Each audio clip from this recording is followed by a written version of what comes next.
Hi there, Lori Jo here with a quick Photoshop lesson. In this tutorial I'm going to simply show you how to take an image that is already exposed, focused, and basically a good image straight out of camera, and just enhance it a little bit in Photoshop. I like to use Photoshop as an enhancement tool more than a fix-it tool, although it's very powerful and it can be a fix-it tool as well. But in today's, I'm just simply going to show you how to do this with these images. So I'm shooting Camera Raw, and I do that because I can do my edits in Camera Raw and be non-destructive to the file. So I'm going to go ahead and show you first the crop tool to get this composition looking a little better. This image is really about the model's face.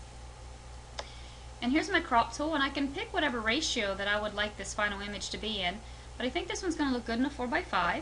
And I also have the show, I want to show you this, I have the show overlay selected as well, and that gives me my rule of thirds grid so that I can be sure while I'm cropping that I'm putting what I want the viewer's eye to go to in one of my rule of thirds plane.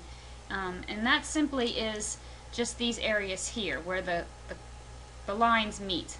So there's a rule of third, there would be a rule, there would be, and there would be. So I'm going to get this one hopefully somewhere around her eye, center of her face, and crop this in just a little tighter. I don't like all this kind of noise, and I definitely don't like this line that's up here above her head, and so I think I just want to bring this in just a bit tighter around her.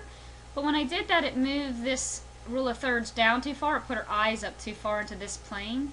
So I can just simply select this box and kind of move it around until I get that point where I want it.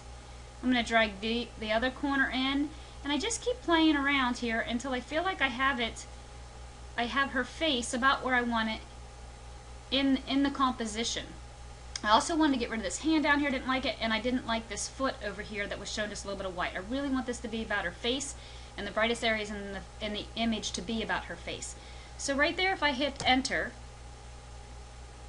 that's a pretty good crop. The thing that I was telling you about is that if I don't like it when I hit enter, if I go back to this crop tool again, I can redo it, and I'm starting all over, and that will stay there for you as long as you keep the raw file intact. So I do like to do my cropping in Camera Raw for this reason. Okay, so I can do a lot more edits right here in Camera Raw. But for the purpose of this lesson, I want to show you what I would do in Photoshop to draw a little bit more interest to this image. Let's get it opened up. There are a couple very simple techniques. The first thing that I want to do, though, is when this opens up, I'm going to go ahead and save it as a JPEG. I don't always work on JPEGs, but for this, I think everything's going to be faster. I want to make sure I save a copy of it and not working on my original. So you can see I've already saved one. So let's make this one too, saving it as a JPEG. So I hit File, Save As, sticking it in that folder. Okay, so let's begin. So what I want to do is I want to create some vignette, I think, to darken in this area to make her face pop just a little bit more. And I also want to create just a little bit more depth of field. I don't like how much of her sweater I can see in focus. I just really want to bring your eyes up into her face. So by using this selection tool over here, and I'm going to go to the elliptical marquee tool, is the one you want. The second step is you want to check up here in the toolbar where it says feather, and you want this somewhere between 100 to 200. It really depends on the size of the image as to how much. There's not a magic right answer right here. But I'm simply going to select. The first step we're going to do is create a little bit more depth of field. So I'm going to select just her face at this point, because what I want to do is I want everything outside of her face to fall a little bit more out of focus. So when I say depth of field, so I'm going to select the inverse. Right now I have her face selected. I want to select everything outside of her face. You can go to select inverse, or you can simply hit the shortcut Shift-Control-I. So now I have the inverse, and I want to put it on its own layer. So I'm going to hit Control-J. When you have a selection made, it takes what you selected, puts it on its own layer. Right here you can see that. There's a hole where her head was. And on this layer, I'm going to apply the filter, blur, Gaussian blur, somewhere between 15 and 20. I tend to go a little bit higher than what I think I'm going to need because it's on its own layer, and I can just simply, oh, it just won't get right on 20. There we go. I can simply, you can see it really is too heavy of a blur, but I can just lower this opacity and take it where I want it. So I like to go a little bit over so that I have more play with it and don't have to actually go back to the filter again. So I'm thinking maybe in the 60 range. Let's see, before. This is kind of my check process. After. Looks good. I got nice depth of field now. I think maybe I'll just go a little bit lower. It might still be a little bit too strong for me. Okay, so 50. Once I feel like I've got the depth of field I'm looking for, I'll go ahead and merge that down, and I do that by hitting Control E. We're going to do the same selection process again, but this time this is going to be maybe just a little bit bigger circle, because I want everything up into this top corner where her face is at, her hair and this, to be in there. And so I'm going to do the same thing, Shift Control I, Control J, so I selected the inverse. You can do the shortcut or go to select, and then I put it on its own layer again. I'm going to change this layer to multiply. This creates a vignette. It's going to be too powerful though, but because it's on its own layer, I can just lower the opacity. I tend to take this first pass of this down to usually 30 or 40%, and I just simply check that by clicking the box on, clicking it off, making sure the vignette's there, but it's not so strong that it stands out. That's the worst thing, is if you get a vignette that just is, you can just tell it's been vignetted. So I think right in there about 30% is working for me on this one. So I'm going to merge that down, again Control E, and I'm going to do that same process just one more time, but this time I want to make this circle much bigger.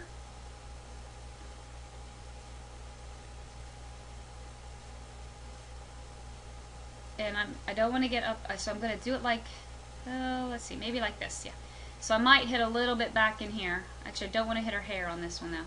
Might hit a little bit back there, so you can see my selection process. Shift Control I, Control J, and I'm going to do that multiply. Now because I'm multiplying again, it's going to be even darker, but again I'm on its own layer, so I can change that opacity, and I'll probably go down to maybe 25, 20, somewhere between 20 and 30 on the second pass because it's darker.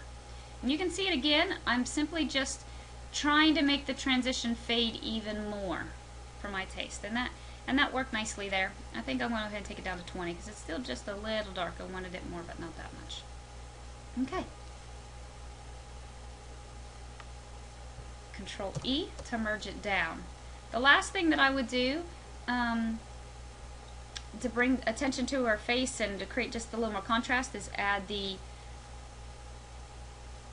another layer. I like to add the levels layer, and what I do here is I'll grab my black points and I'll grab my white points, and while holding down the Alt or Option key on a Mac, you simply drag them in.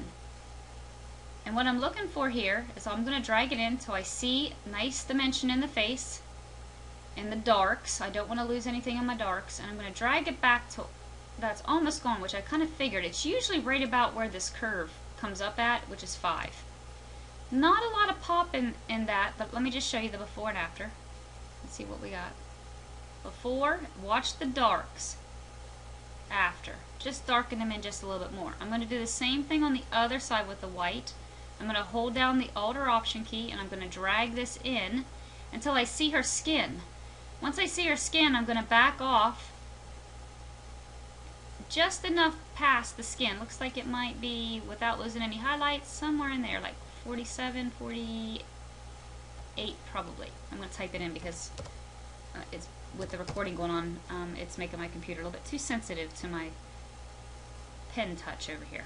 Okay, so that's the levels adjustment. If I go before, if you watch, the white side brightened her face and the highlights in there a little bit, and the dark side darkened the dark. So just, there's the before and there's the after.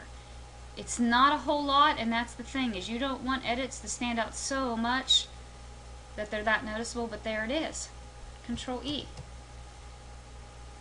So then my last thing would be to enhance the eyes and the skin, and voila, there's her image. I hope this is helpful to you, and we'll talk to you next time.